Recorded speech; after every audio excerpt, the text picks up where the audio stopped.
Saudara, pelaksanaan Pekan Imunisasi Polio juga mulai digelar di Kabupaten Aceh Besar. Pelaksanaan imunisasi polio ini menyasar puluhan ribu anak di Kabupaten Aceh Besar.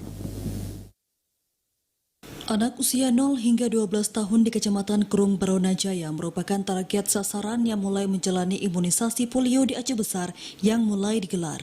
Selain di Posyandu, petugas Puskesmas Kerung Baronajaya juga mendatangi sejumlah fasilitas pendidikan seperti PAUD serta sekolah untuk menjangkau anak yang menjadi sasaran.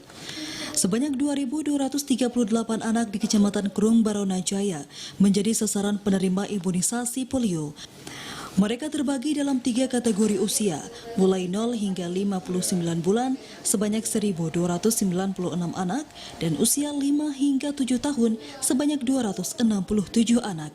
Berikutnya usia 7 hingga 12 tahun sebanyak 942 orang anak.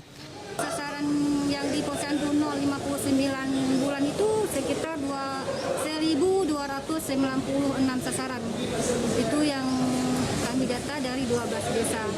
Kemudian yang dari TK, PAUD, terus sampai SD itu sekitar 942 sasaran.